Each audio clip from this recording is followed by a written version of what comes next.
Yes, welcome everybody. Here, all the people who are here for real, and all the people who are on the World Wide Web.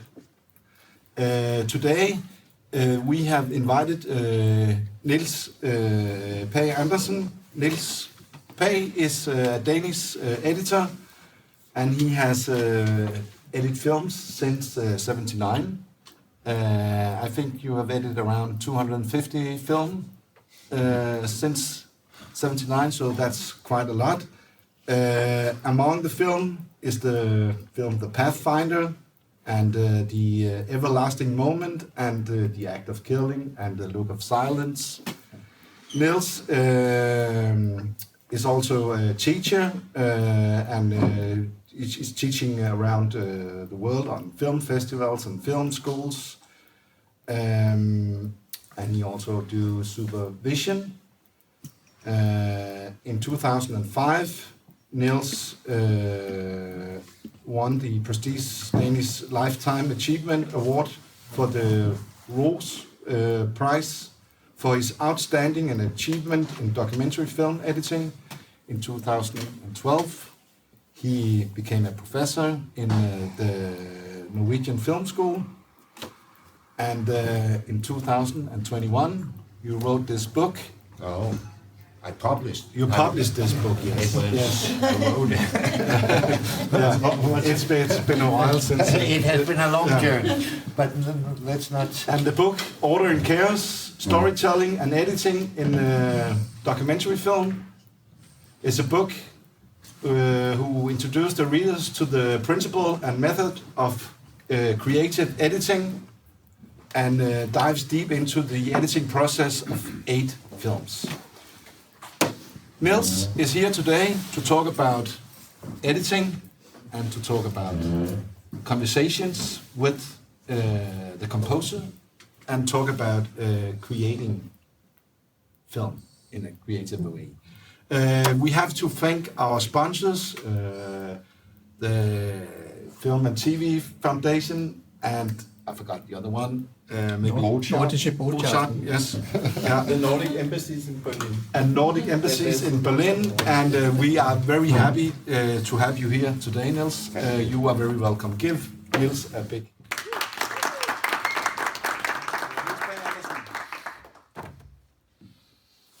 Thank you, and hello everybody. Yeah, but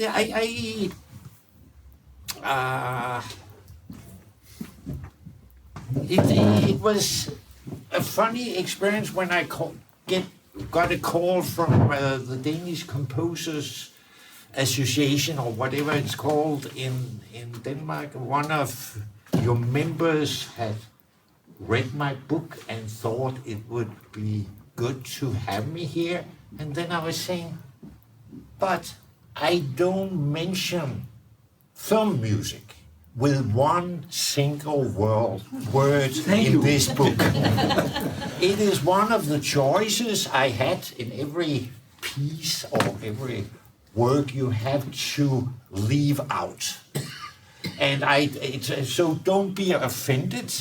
It's nothing personal at all. I have left out also very important element of film storytelling, like sound, like images. So, but I took, when I then I thought, because of course I worked a lot with film music, and I also not been teaching specific. But then I was thinking, but that could be a great opportunity to dig down in that field and think and collect and thoughts I have about film music, cooperation, and storytelling.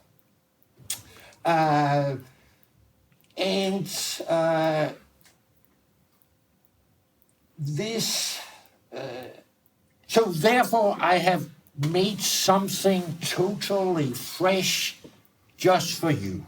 It is not something like other stuff, that I have been doing talking about, 10,000 times.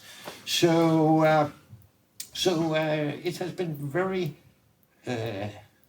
interesting for me to prepare. And now there was this introduction, and what I will add to that is that I have never attended any film school myself. I started as a young man, 16 years old, who just loved film, who got the opportunity to be assistant. Luckily for me, extremely good editor. And so everything I know, it is, I have had some mentors, I have had work with some editor I learned from, but I never have a structured education. So I learned by doing it, and that have advantages and disadvantages.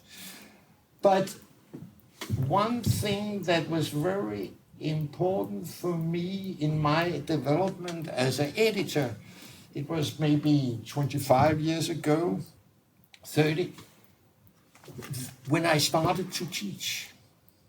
Because suddenly it wasn't enough that things were working. You're sitting with your director and we're trying, blah, blah, blah, blah. It works. We like it. And that's good not enough for that situation. But suddenly I was forced to find out why does it work. I have to find a language. I didn't have a kind of language, and of course I had language, but not these kind of more systematic languages that you learn in a school and in an education. So I started to teach at workshop, went around, and I learned so much. I think my whole motivation of being a teacher, it was I learned something. Suddenly I got a conscious of what the fuck I was doing, and at the same time I learned by the consciousness of and the words around what I was doing. Of course, that also made me more conscious so I could develop as an editor. Because suddenly I could see something, why are we doing this, and so on. So that there came an intellectual dimension that also helped me in my development as an editor. And so my book is somehow a continuation of that process of me learning. I was professor at the Norwegian Film School, and there was the opportunity to do artistic research where I got some paid time, and I had done master classes or courses in a certain subject, this film or that film and so on. And there I was I had this, are there a bigger picture? Are there a bigger framework that a bigger logic, a bigger story? I'm a storyteller somehow that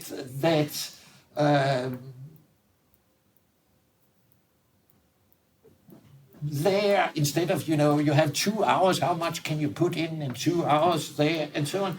So that gave me this opportunity to write a book about my work, where it's very important for me that in all my also teaching, it is that for me there is not one way of doing things in art.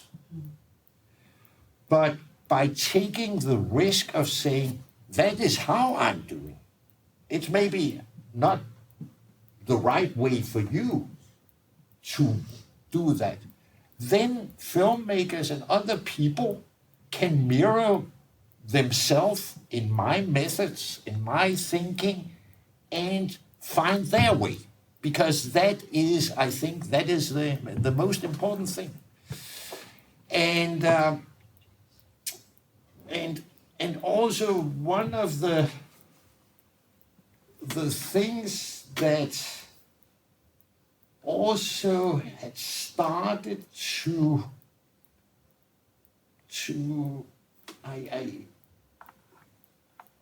I started to understand it is, getting old. It sucks. Let's be clear about that. But there's one good thing about experience. It is that suddenly you can see perspective. Suddenly you have a much longer time frame. You can mirror your work in. And suddenly I also started to see that the way we were telling stories in the 80s were different from how we were telling stories today. Where when we are in the middle of a film or a period and a time period, we think that is, we are unique. We have invented the wheel, It's very normal as artists and so on. We think, it's our genius. But of course, artists, filmmakers, composers, we are part as our time and the world and different trends and reaction to trends. We are part of our time in the same way that the peasant 200 years ago who believed that the God existed and the earth was flat was part of his time. So that was a very interesting understanding for me, and also I started also to think about why do we human beings, why do we tell stories? And there I was thinking, and I was also reading, but mostly it was my own thinking that we human beings are telling stories because we don't like chaos. We don't like that life, the world, is full of coincidence, repetition, unfairness, and therefore we need a kind of logic to be in the world and understand ourselves. So if you take all the oldest stories from all cultures, it is creation myth. How did the world come to be? What is right, what is wrong? All that gives us a meaning of life and some rules of what is good and what is bad. So that was why I named my book Order and Chaos, because I feel very much that, and I had focused, even I had done fiction film in my early career, I had focused only on documentary film. And one of the things about documentary film and editing, I will say it is 10 times harder to edit documentary film than it is to edit fiction film. Because as an editor in fiction film, you have a script. There's a story where, from here to here, and it is written, before the shoot, then something doesn't work and some works better, but you are limited. You can maybe exchange the order of two scenes and so on, but the script also lock you. Where in documentary film, there you are often have a hell of a lot of material where you can tell so many different stories. And you can just act of killing, 1,000 hours material, shot over 6-7 years. You could have made so many different stories. So this, what should I say, it's not the whole reality, but there's a huge block of the reality that I, or the editor, together with the director, are finding the story.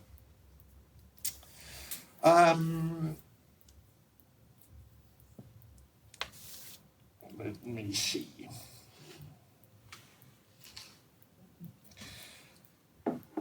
One of the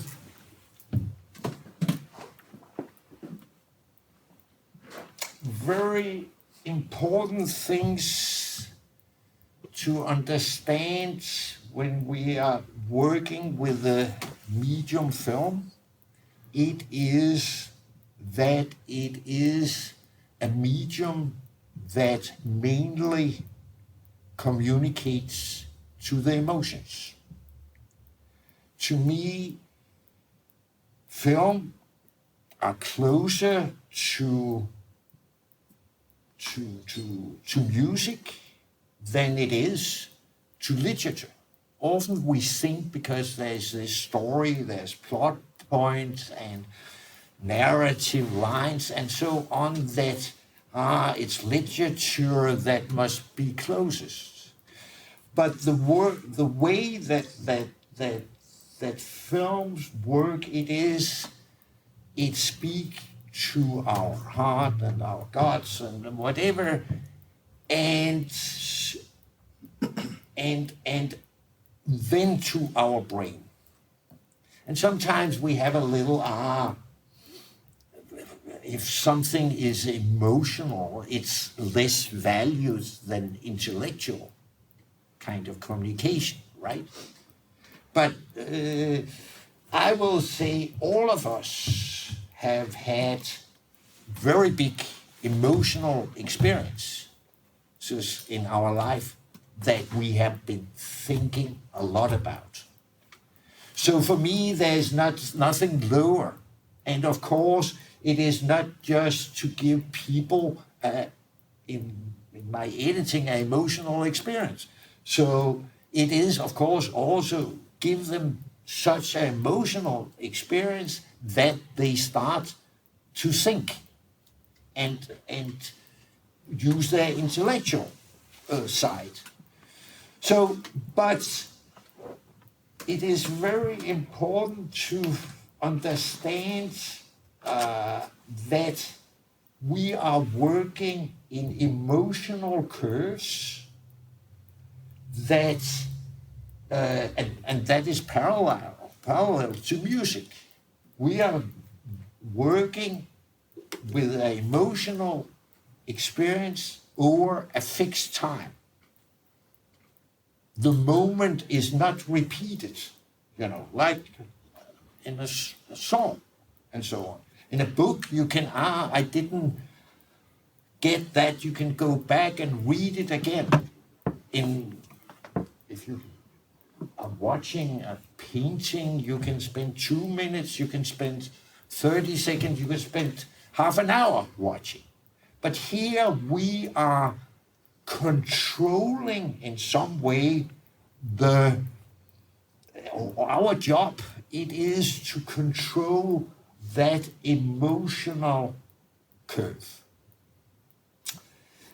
And one of the best examples I have how film works, it is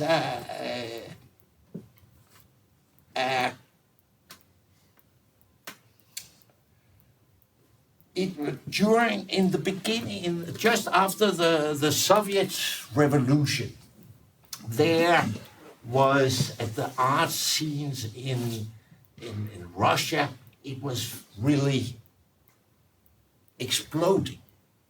There were in theater, we all know Eisenstein, we know, in poet, Mayakovsky, it was a richness.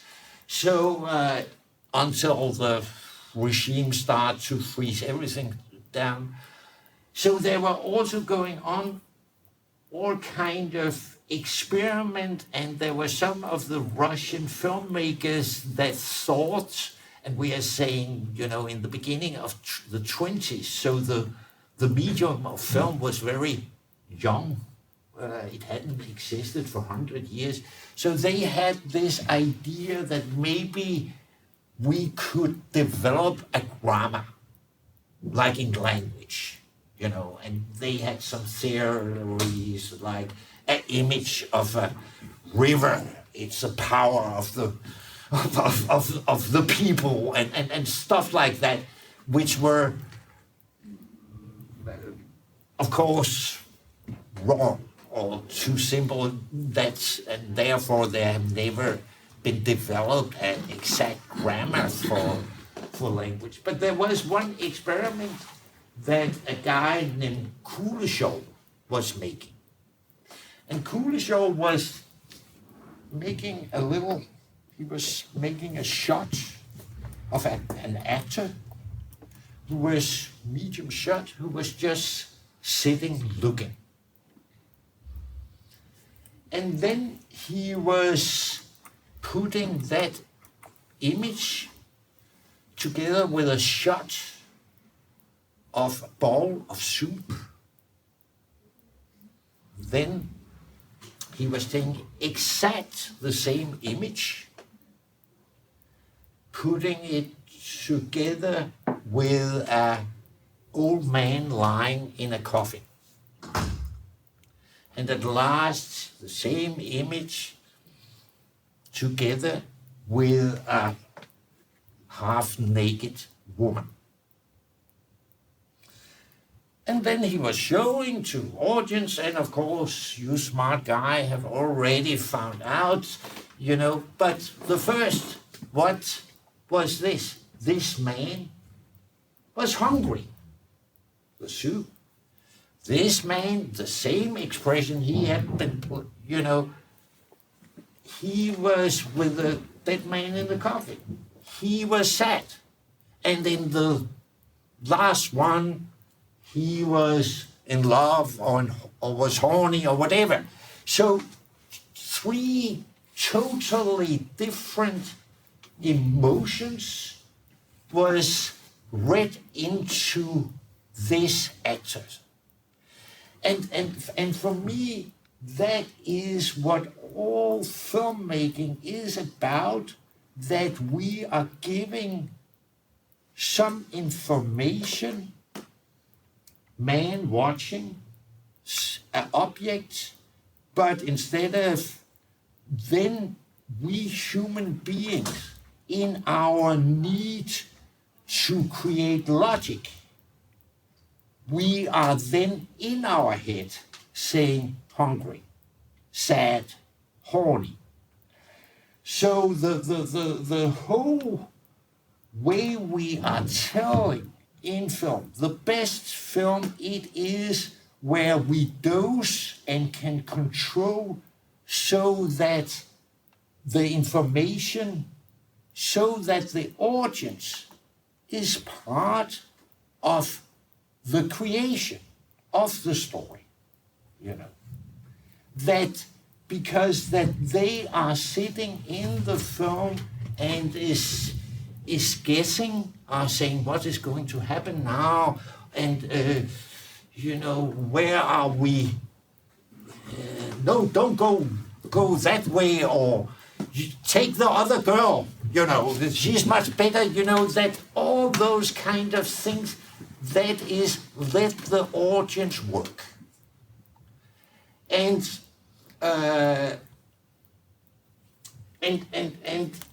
because there they have the biggest experiences, cinematic experiences. No, not cinematic. They have the biggest experience.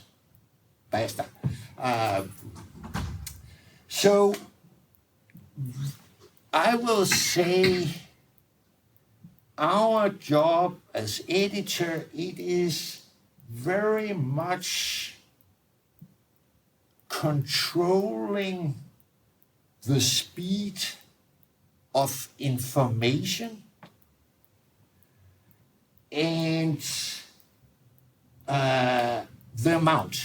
And with information, I mean everything. It's not fact. It is visual, it is character, it is music, it is sound, it is subtext, which is very important in film. It's not what people necessarily are saying. We human beings are very good in reading the subtext. So all these elements we are controlling, and I will say all films have, all editing film processes, from the most, I will say, kind of commercial to the most arty film. All of them are in their universe or their way of telling. It is to find the right balance between what I call overtelling and undertelling. Overtelling, it is the clearest example of overtelling. It's a manual for a computer. There shouldn't be any individual interpretation. It is not how I don't think that you should put the electric cord in. Why shouldn't I? It should put the electric cord in, press the button, start there. No personal interpretation. And of course, and in the other end, in undertelling, you could say a total abstract painting, for example, where it is only up to what do I see, what do I feel, but that is, of course, also a little built on how much art you have seen and so on. But I think we are always trying to find the right balance, because if we are overtelling, we are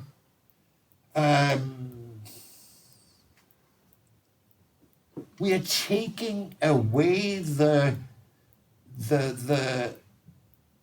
audience participation. We all know these Hollywood film that is very kind of told that everybody, and they also become predictable. If you already know, so everything, so that if how the film is going to end, why watch it? So you all have to kind of hold back information to make people get sucked in. And one of the best tricks in storytelling and creating development, and I will also discuss with you guys maybe later, I think it also maybe counts for film music. It is to hold back, telling one thing at a time. Then if we understand this, then have something that goes against what we have told, or a question it, or giving it a nuance. how now I thought it was like this. Then comes something that, okay, is kind of, that create tension. I think all, and that is, of course, the tension, it is also to help us to create that emotional involvement from the audience. You know. Far too many films, and that is what the whole editing process is about, it is to simplify. Far too many films are too complicated.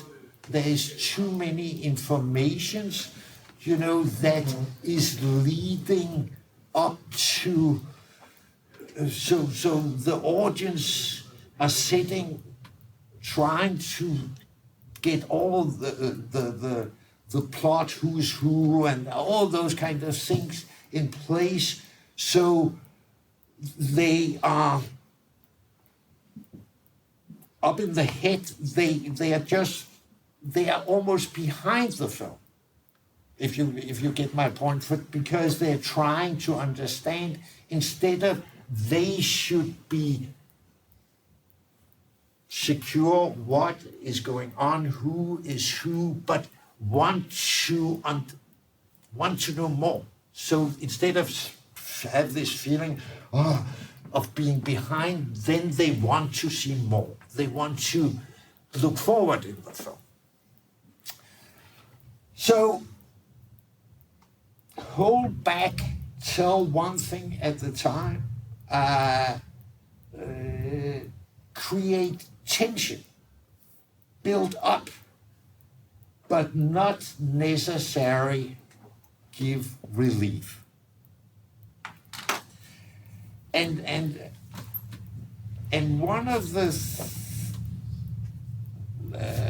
maybe we should, yeah, let's watch the first little. I will show you a 10-minute clip, and all of you guys will sit and say, when comes the music?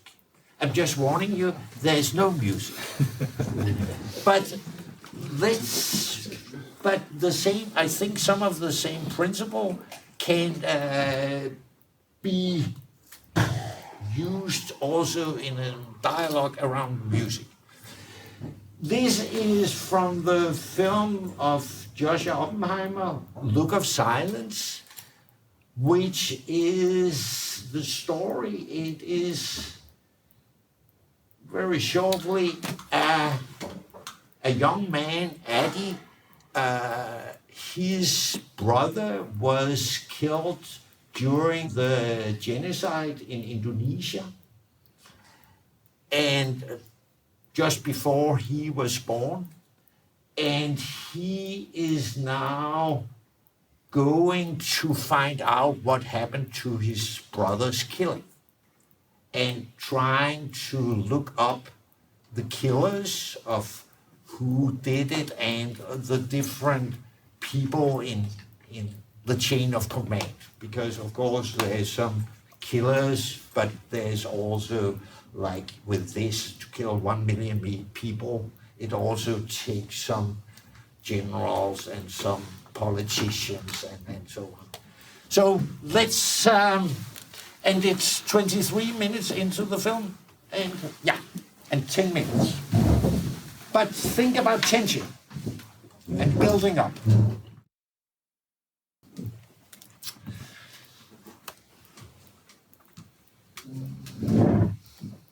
In the material from this scene, of course, Skræ, the photographer, who is very professional, and Josh, of course, they had covered down at the riverbank.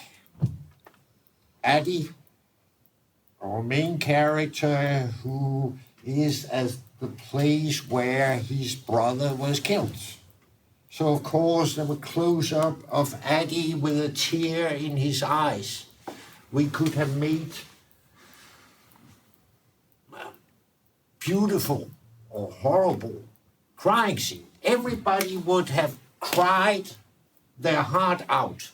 And if we have had music in this film, then we could have had the big emotional revelation.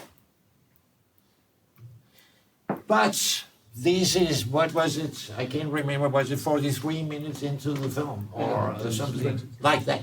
It's not the moment where the audience should cry. So therefore, we are just building up this tension. First, Adi is watching the river walk of his brother's killers. We get all the horror. Then he is attempting with a survivor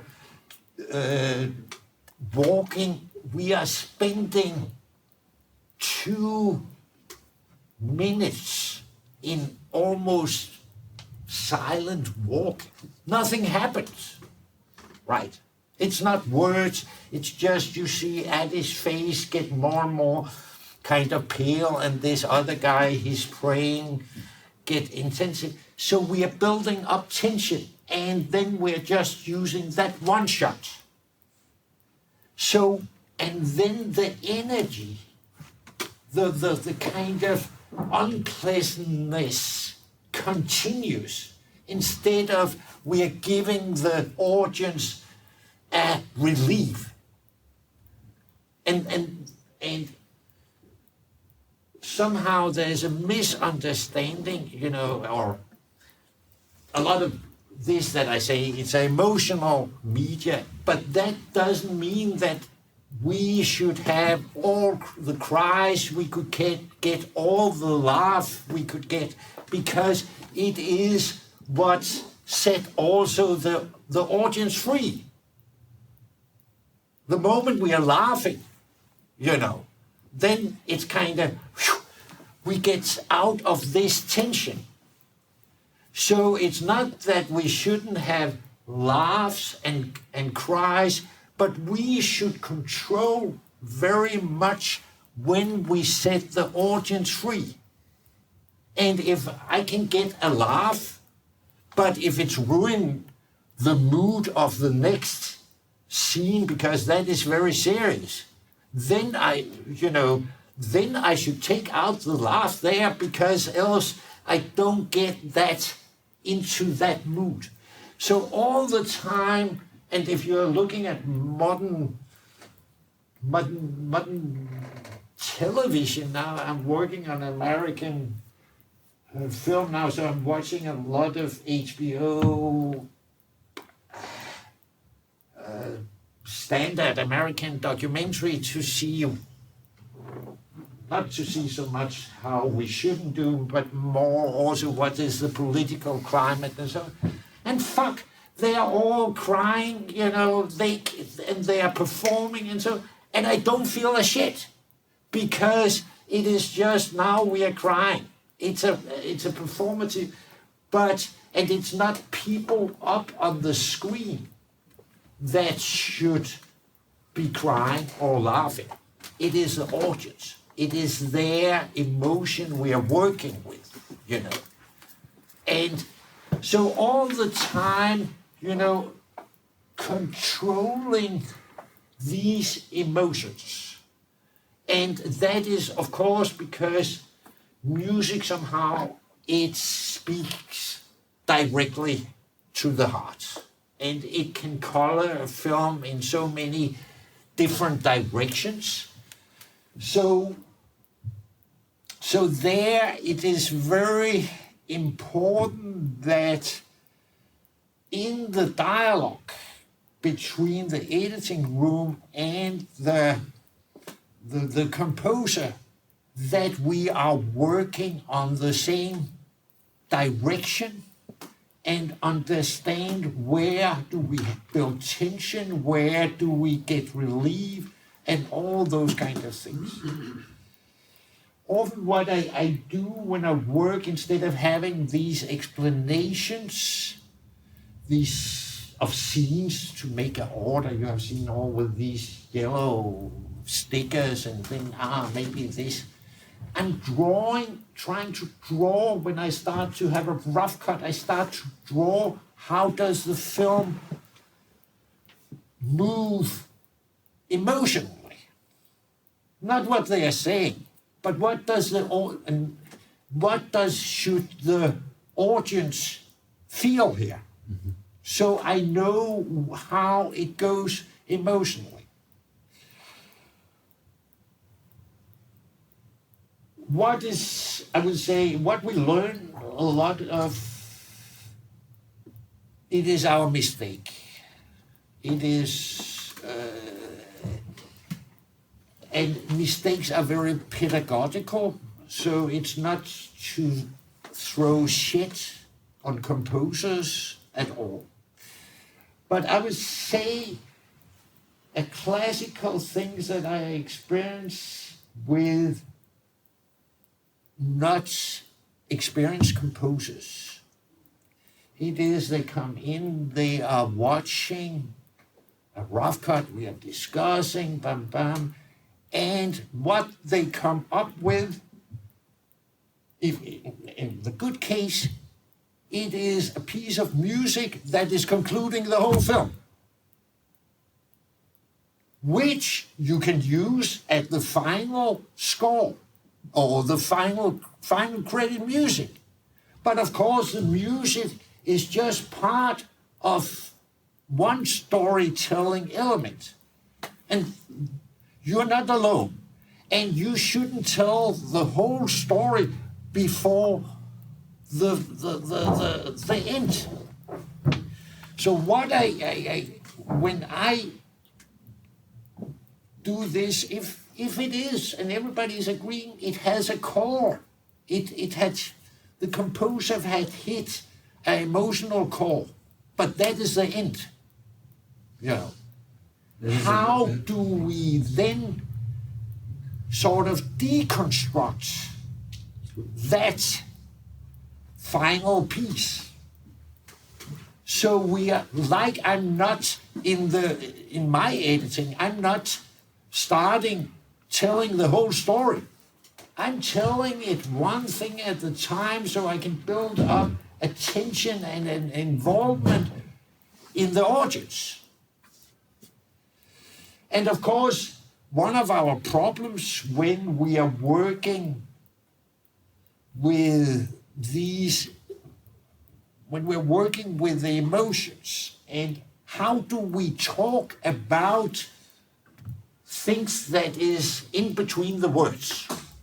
And all of you guys must have experienced the problem. And I also have experienced many directors and where the communication with the words leads to misunderstanding. Because what you think, or what I think is beautiful, you think is sentimental. So all these adjectives, because we come from different worlds and so on, often lead to misunderstandings. So when I go into, and I love to work with composers, and I'm very specific. I'm not using all these terms. First of all, what I do, it is that I have, together with the director, already done what I would call music mapping, which is where the film has music and analysis of, and when there's music, what is the function? So it's not that the composer, what should I say, but I explain, okay, here we are there in the story, what is it that we want? What is the function? Because we are working on the same film. Then the composer have the skills that I don't have, the director, to transform that into music. But here it is about that the music is carrying an emotion and connecting two scenes that maybe in the scenes itself doesn't have the same emotional color, so to speak. So without music, it will be kind of taking us out of the film. Or here it should emphasize that. So I'm much more talking about what is it that we want to achieve instead of using beautiful ba ba ba. And then also, if we have this, okay, beautiful in final theme, if it's this composer, then this kind of tear it apart, you know, and say, can we just have, and it's often with, it is less, it's the same in editing, less is more. So less, make it more transparent, so there is space for all the other elements. If the music is kind of eating all, that is one way of telling, and you can also have, here comes music, and that is the main storyteller in this scene. But often it is not where it has such a prominent space, and then it is maybe just 3 tones of that scene. Far too often, and I had the same, I wanted to make beautiful scenes, you know. So all my scenes, and that is classical in the first draft, it is that you have a kind of bubble structure, because you have made the scenes individual, you know. So it has a start and a middle, a conflict, and an end. It's a kind of mini story. So emotionally, the film goes like this, you know, where it has these kind of emotional, because now if the scene is so on.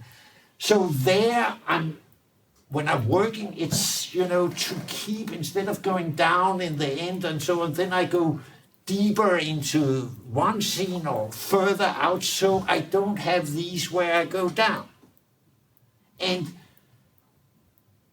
also, when I was younger, I was much more working with music that was kind of and we were editing. I was dancing with the music and the composer, bum, bum, bum.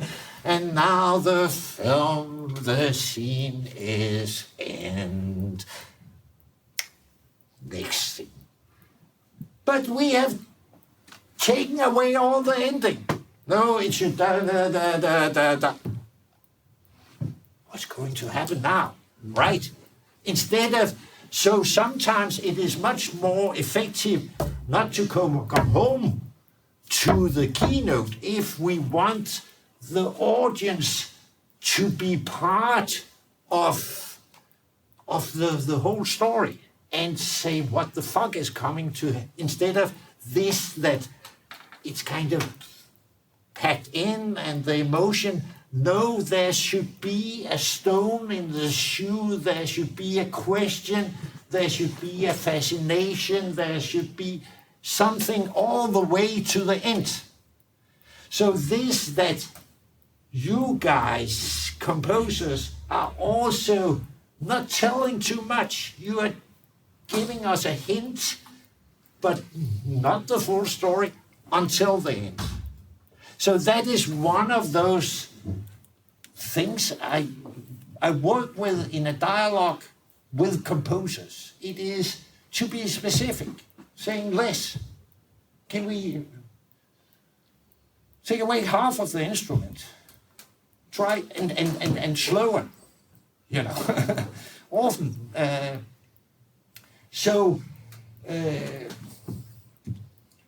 And somehow I will say, And it's of course, but that is what you need to do when you're trying to say something, then you will make some generalization that doesn't fit all the time, of course, but else we can't say anything. But I will say, within all genre, there's for me two main categories in function of film music.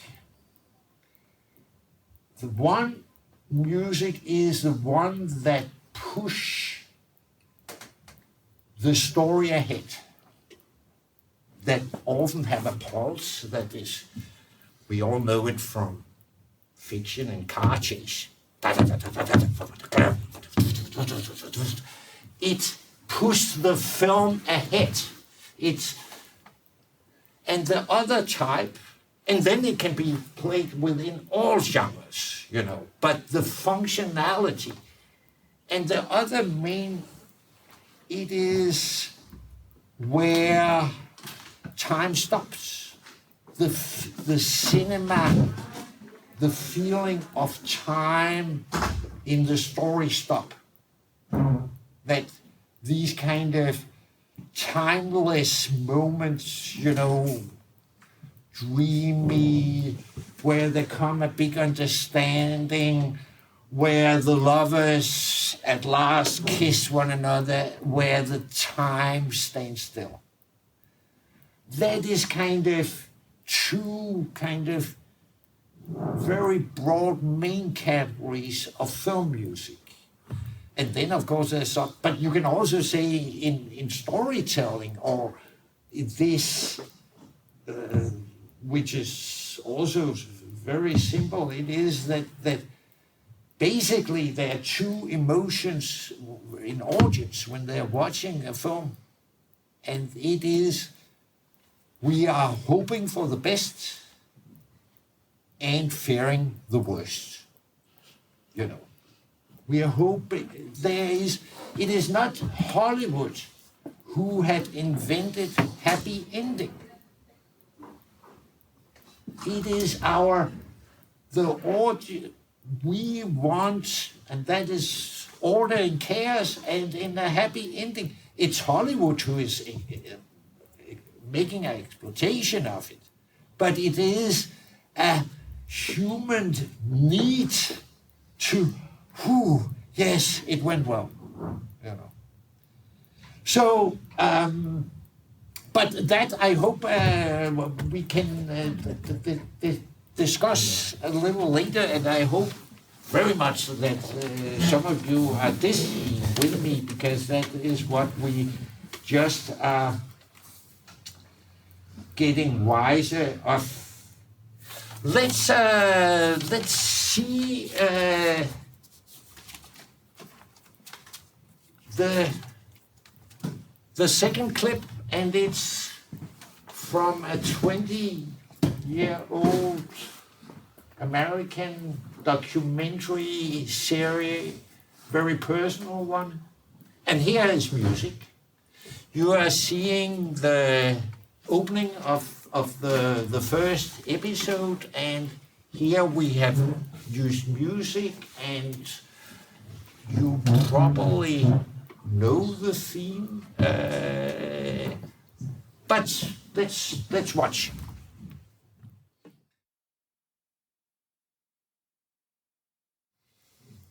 Did anybody recognize the music?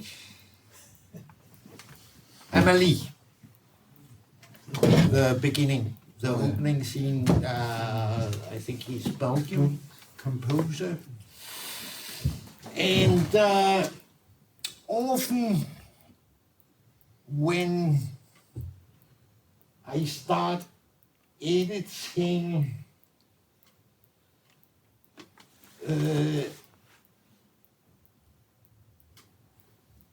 it is, I have an early one of the first thing it is, if there's music, and if the director doesn't have a direction, then we are finding some music, because what music does, it gives a mood of things. And here with Jennifer's film, you know,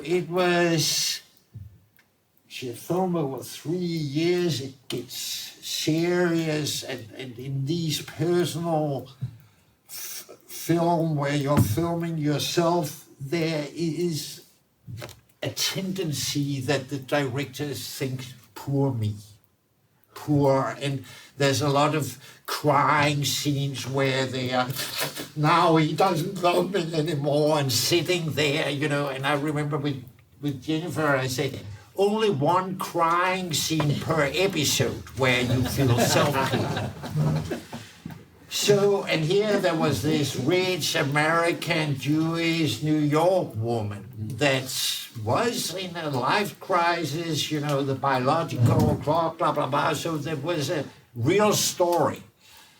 But, and we were openly discussing, and then when I came to New York, one of the first things at that time, there were record shop, it was that we went to Tower Records. And I knew this score from Amelie, and then we bought other teas and was testing and trying and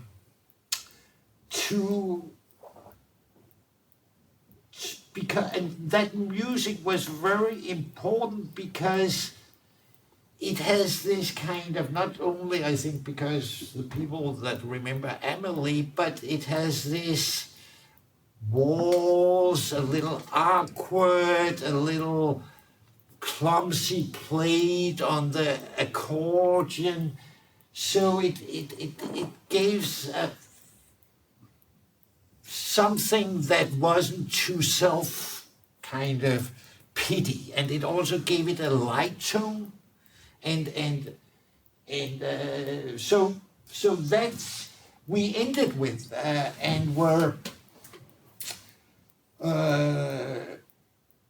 and Jens Thiersen had done quite much film music, so I was just editing from 10 different albums and putting and could use a kind of music mapping and so on. And then we asked, in fact, Jens Thiersen to do the score, but he didn't have time, so we only bought the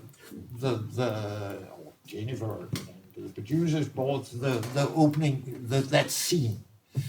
And then it was a German composer who was kind of mimicking, you know, what sometimes happen. It is, you know, the tempo, then you are, and if you see, for example, that clip where she tells about her lover, there when I'm talking about also transparency, there if you have the music, it is da da. I had a married lover.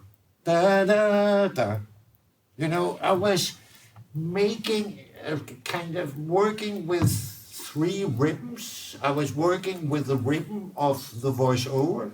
I was working with the rhythm of the music, and I was working with the rhythm of the images. Where do we cut?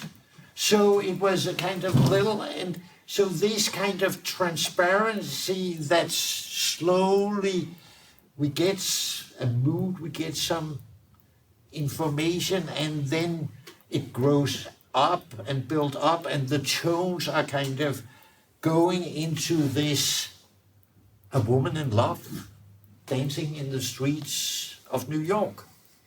Dance where the music play out fully. I know you guys I have been living with a composer for 15 years in Finland, and I know and I understand fully you guys hate temp scores. And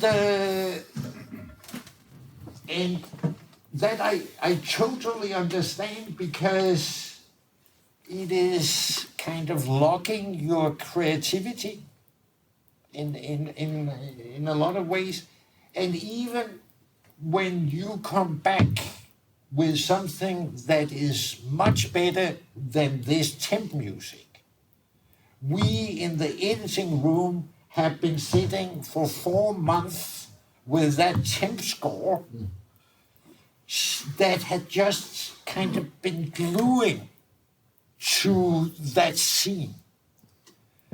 So the first reactions is often, no, it's not how it should be, because that is. But one of the other things about experience, it is that you understand your weaknesses and can compensate for it. So when always there come new music, and the director, I say, but we have to get used to it before we can tell if it's right. And it always will be alien to us the first 10 times we are listening to it, because it had the other have glued together. So I'm aware, and it is one of the problematic thing, but it's something we also need, because I think if I hadn't had music in a lot of film to also find that tonal film, tonal emotional direction. It's a story about blah, blah, blah, but is it a story that is mellow? Or is it happy? Is it dramatic? Is it all the same story with different tonal music? So for me, it is very important in the editing process to get a kind of right tonal mood into, and it helped me. But I totally understand the problem. One of the things because then, and of course, soon, then you say, okay, the composer should come in as early as possible. Yes, but sometimes the problem is also, we don't know what film we are making yet. We are in the middle of finding out what is the story, what is the film. That we don't know. That you should know on fiction. But in documentary, we don't know. So we can also, if the composer come in too early, we can create a lot of frustration. That I have also experienced. Then they are in, and then we are discussing, and then we realize, because it is a process, it is much better this way. That is what the film is about. And then the composer had gone in one direction, and then they have to think. So it is a little egg and hen. What comes first? But I think it is. I think sometimes, which I think help a bit, it is that if I have, or we have, music from the composer, instead of it's a total other composer, music, when I start to work with a composer, give me a bank of all kinds of that we can test and try, because a composer, of course, also even have some kind of tone of things. So that all that the the composer is also part of the process of finding temp music. That can also be an idea, that they are coming with suggestion and being, but the danger is if we start them up too early, then they will get frustrated because the film will change so many times before the end. But it is a dilemma totally, and I totally understand the curse of the temp music. So. Can I ask a question? Yes, but I just look at my paper if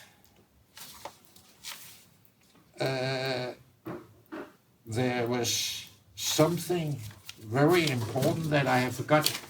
Now, all of you, questions, disagreements, thoughts, statements, everything, the dialogue.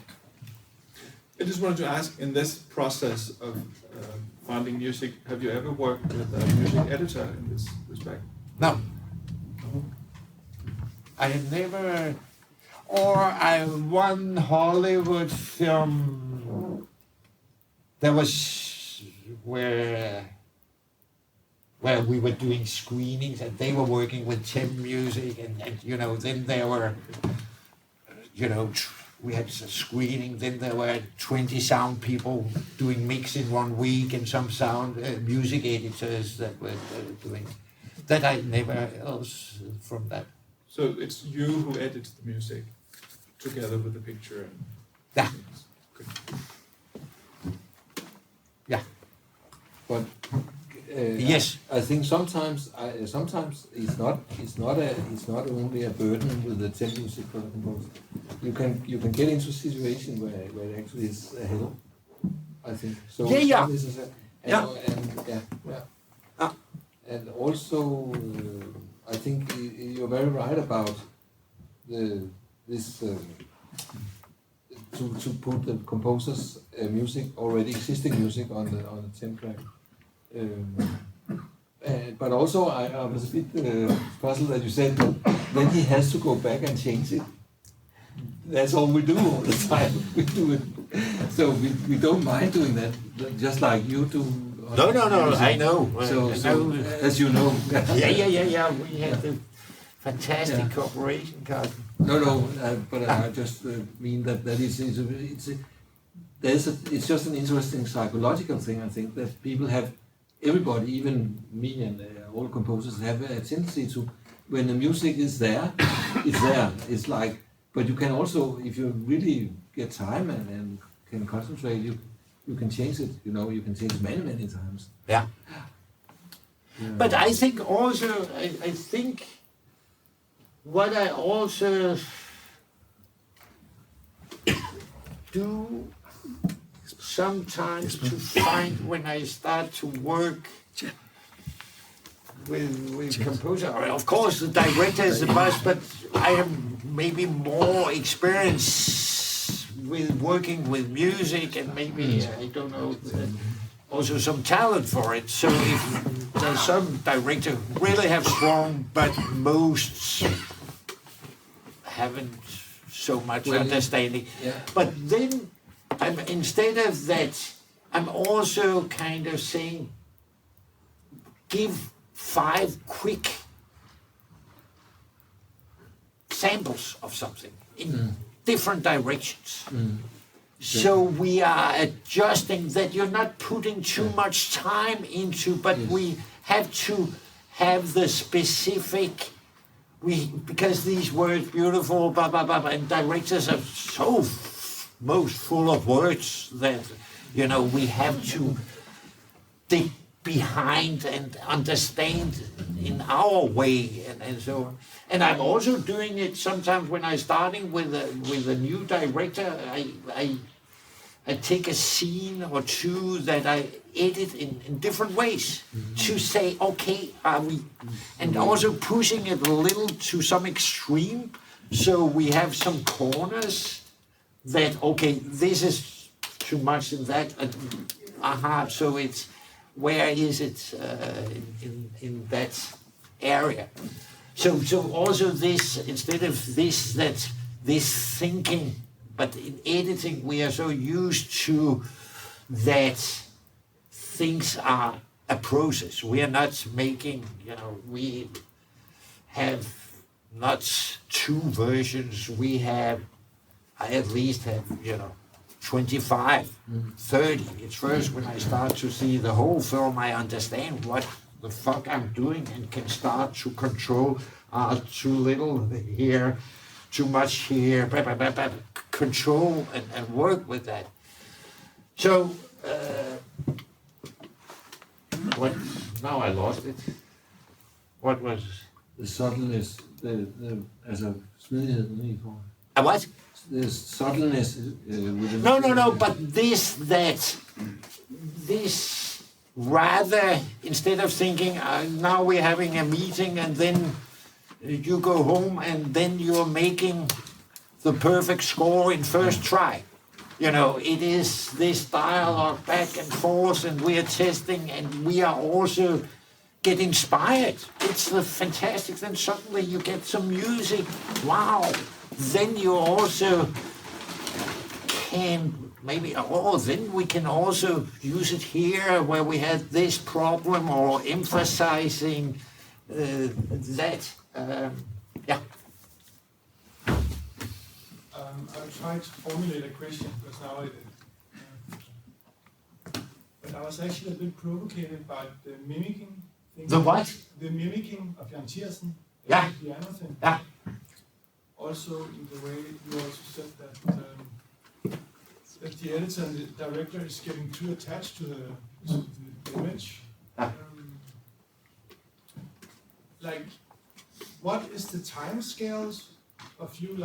I guess when you get too attached and you have to involve a composer, it's kind of in the end, the phase of a documentary, right? So I'm a bit wondering, how much elastic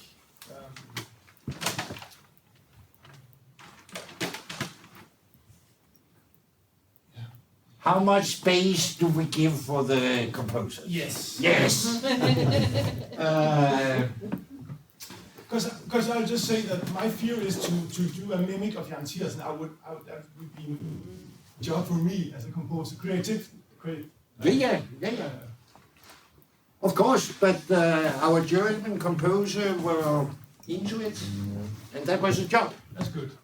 That was a job. Nobody, and as I said, we tried to have Jan Tiersen, and we have the music, 6 parts, 1 hour. It was a huge music mapping, which scene could be reused and where, and so on. So of course, that in that case, it was a hired gun to do a specific job. Of course, that thing. I don't know how controlling. I think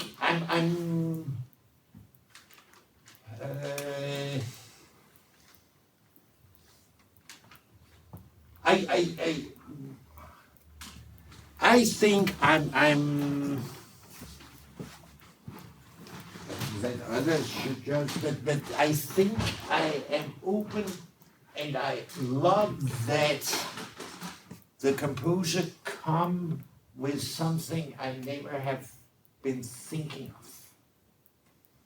That is fantastic. As long as they are working on the same film as we have been doing for years. And it is not a kind of, I'm not making my own film. The photographer is not making their own film. We are all working on one vision, which is the director's. So if a composer, and that is especially, I've worked with composers who, it's fantastic composers who making concerts and so on. They get offended because they are not in the center. And they are wonderful composers, but this kind of cooperation they don't fit into because they are used to that the music is telling the whole story. So suddenly it is their music with our images as a kind of background, you know. But I don't no, I think it's important, but it is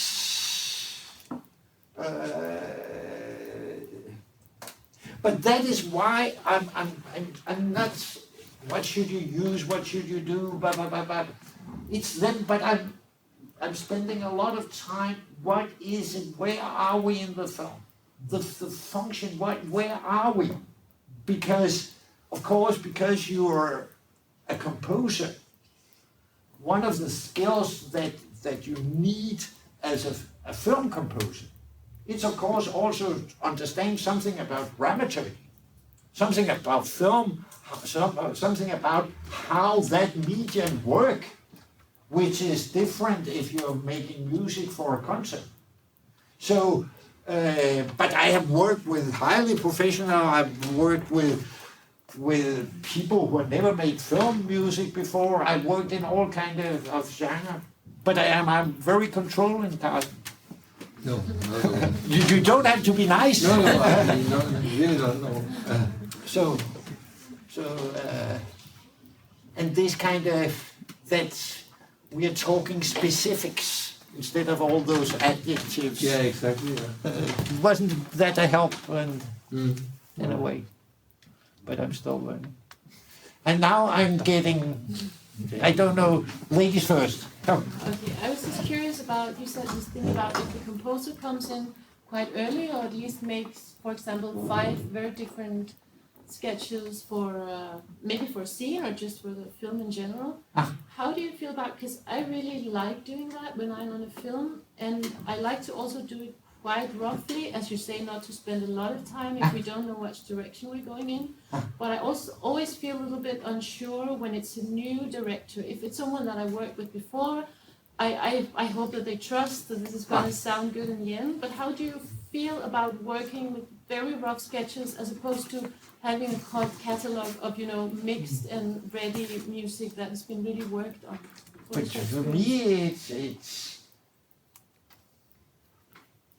for me, it's fine, because we are starting a dialogue where we have some, okay, we have this, we have this, we have this, we have this, where are we?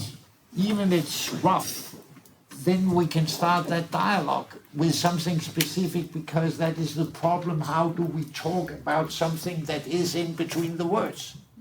You know. Is it a comment or a question, Carsten? Okay, you were just pointing. I don't know, but for me it's fine. But I have a feeling that there's a lot of there's some director who have very clear sense of music and what they want and so on. And then there's a huge group that in fact feel very insecure. It is out of their comfort zone, so, or they don't, and you know, that is my feeling, that a lot of director, it's either they know, or they also, how do I talk and what works, and often some of their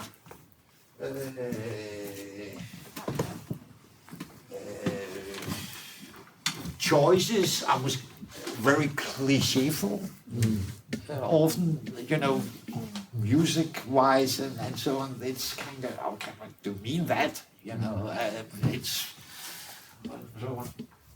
Yes. It's me. Maybe there's some chat questions afterwards, Jesper. There aren't any. Okay, there's no. No. Okay, there was just 11 before. There was some, but that was about something else. So. Yeah. Okay. What was my question? My question was. I forgot, maybe. Okay, then you remember that, and then we take... Okay, it was about this, the composer wanting to get in early, but not too early, And as what I hear you talk about a lot about finding the story within the material, that is the process of documentary filmmaking. But I was a bit curious about, you said like the act of killing was like 1,000 hours of recording, and this the Confessions of a Free Woman was where it was a director's like personal story. If you could talk a little bit about the difference between finding the story within like this personal, where this her personal story.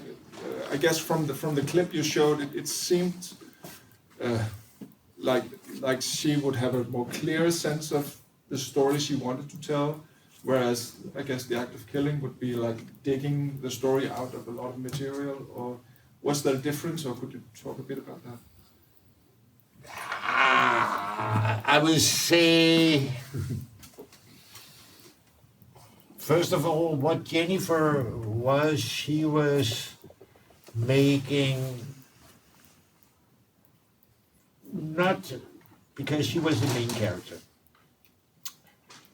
not to perform. She was, for 3 years, almost making the camera as part of her body. You know, so there were 800 hours material, and it was also a real personal journey, where she starts in New York to find what does it mean to be a modern woman. You know, here I'm pregnant and I have a married man I'm totally in love with, and then a good guy who accepts that, but I'm not really in love with him, and who's the father, and all these kind of things, and going, these personal stories, they are often a kind of therapy, where you go through an understanding of yourself, and that happens very much in the editing process. So I will say there was something that Jennifer first understood, that during the editing, because suddenly you are taking 3 years of your life and have to put it into a story, like we do in therapy, in a way. That is, you know. So I would say now in that way they're very different. Jennifer, she's quite narrative, understanding. She's very good in telling stories in that way. Josh had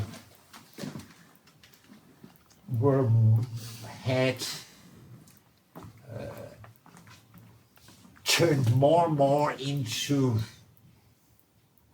I would say, to storytelling, but in the beginning the film is also a story about a criticism of storytelling. It is about a man, a killer, who reenacts his own story, and by telling that story, it destroys him. He can't live with it. Is the filming process. So Josh had all this kind of thing. I should, in the beginning, there shouldn't be a main character. It should be, you know, more a collective story and so on. So it was all.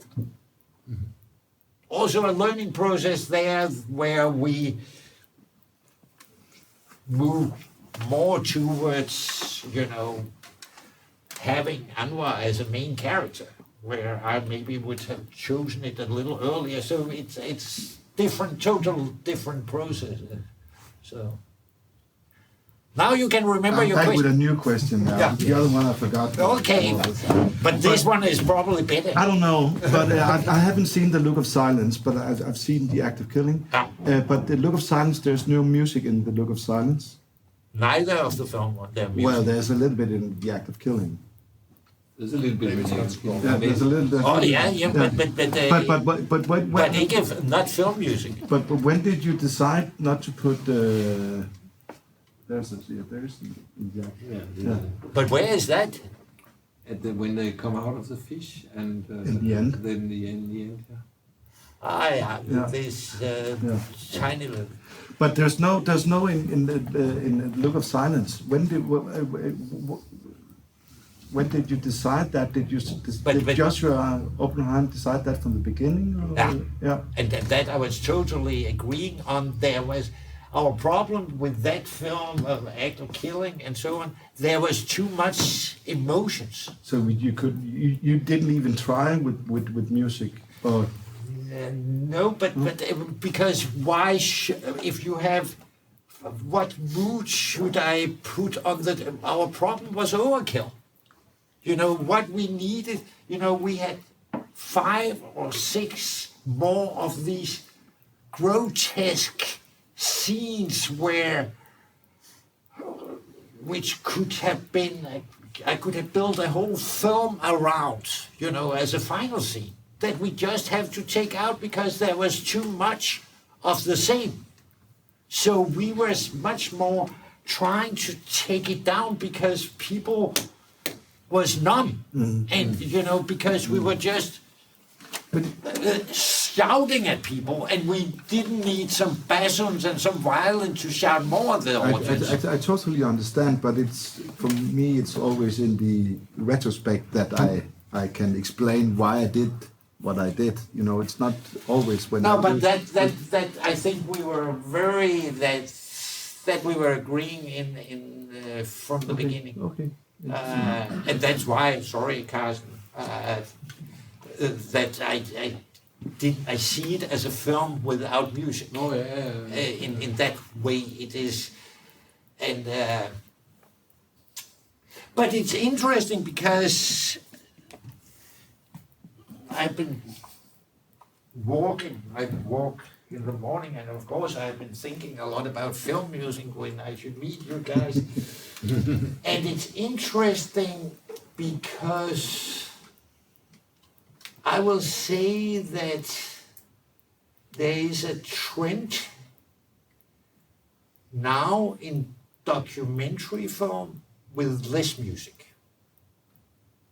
Then you have these more television. I was telling you I was watching HBO. They have wall to wall, which is just kind of carpet something. It doesn't really stick out in any thing. It's telling the same thing that is already in the scene. And I always think if it's already in the scene, then there shouldn't be music, because then it becomes kake på kake, some they say in Sweden. It's already there. If there's music, of course it should add an element that is not already there. Else it doesn't have any, you know. But back to where I see this trend that there is less film music in documentary film that there have been before in at least in the Northern Europe countries, and you see the same thing in indie fiction film. And what's your thoughts on that? Why do you think that? It is simply, I think that the whole I think it is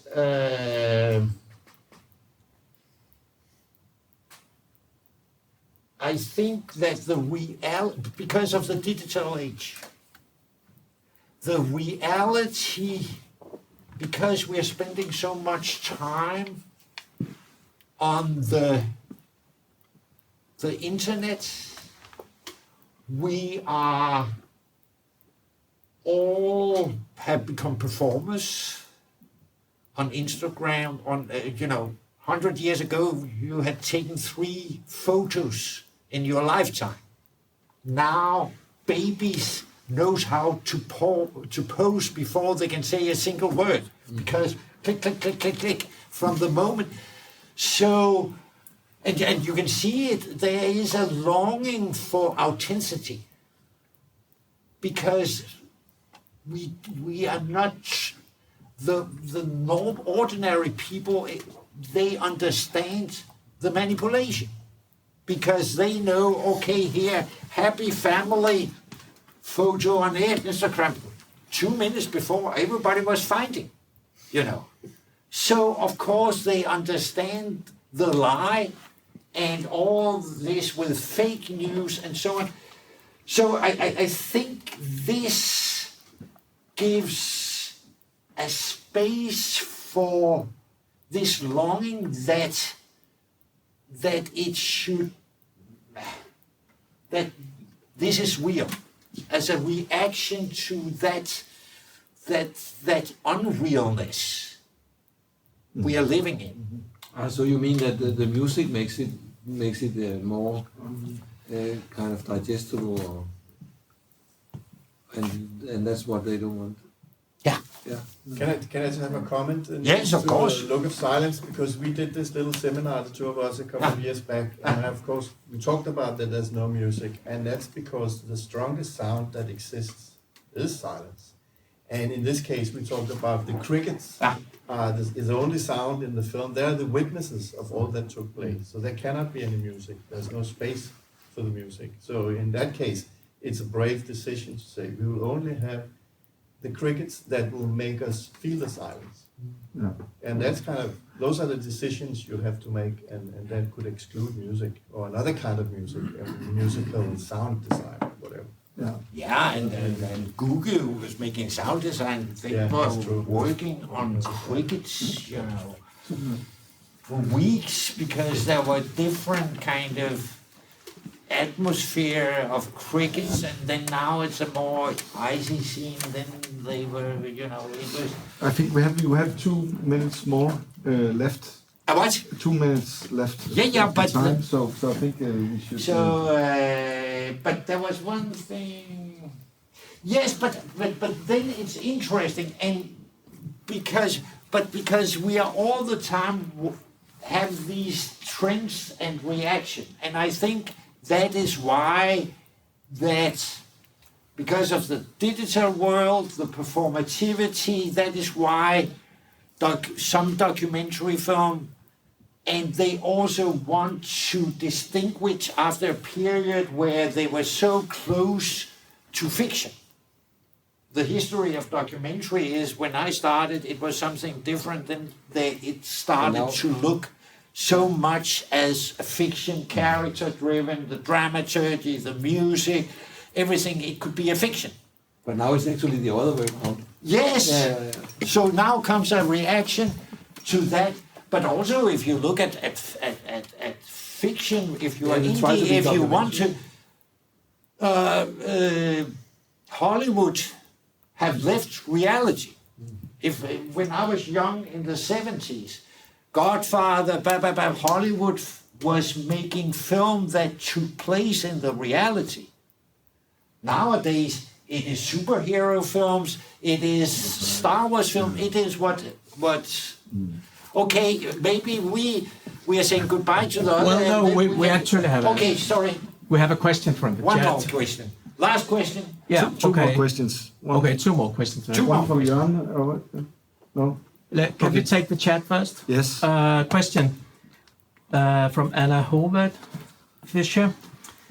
Can you connect this longing for authenticity to how to end the film? Closure, revelation, whatever. Or questions. It's at the bottom. Yeah. But it's a big question, so I have to. If I should say something wise. 1 minute. Yes or no? Yes or no? No. Sorry, I need a little more thinking time, because it's a very interesting question. But I can say, with fiction film, I'm more and more I get disappointed about endings. because suddenly where it can be interesting, you're building up, telling something about life and world, and I get into the character, and then suddenly, just to have an ending, then comes something that where it could be a fantastic film, but that is too banal or too simple, and so on. So this that we have to kind of finish in a kind of conclusion. I often, when I see fiction film today, I was totally in, and then no, it's not. Life is not that simple, or that is too easy. More somehow. Good, but I will. One more question: are we limited by time? More or less. More or less. But it's interesting with music. Once more with this, with fiction and so on. And why films and music are changing about in time and so on.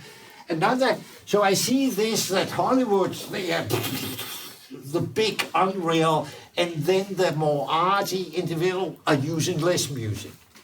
But then I see a new interesting trend in television series where they are using music totally upfront, not only as a intro. We all know that in television series, that is, and together with the editing, the intro, it's very important. And Twin Peaks without, and all those kind of things. But for example, have you seen this Euphoria? Yeah.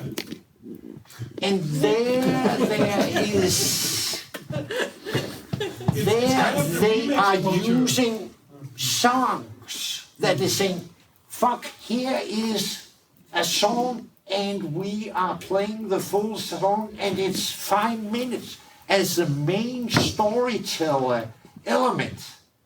And so it's not so, and that is for me at least something new where there have been a kind of trend with, and I always hated songs in film, often in the end, because then it was a kind of too banal, they love each other, and so on. It became, the text was kind of making the film often smaller for me.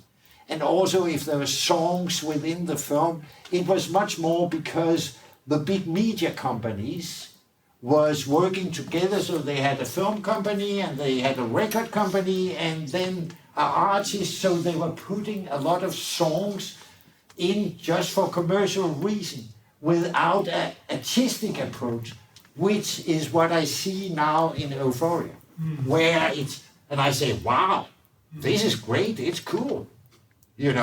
Where you take a song and are playing with it, and it is the main storyteller, and the image, the imaging, the editing, everything is built around that, not as a one-to-one, like a pop video, because it's much more elegant than that, but suddenly you create this friction between the music and the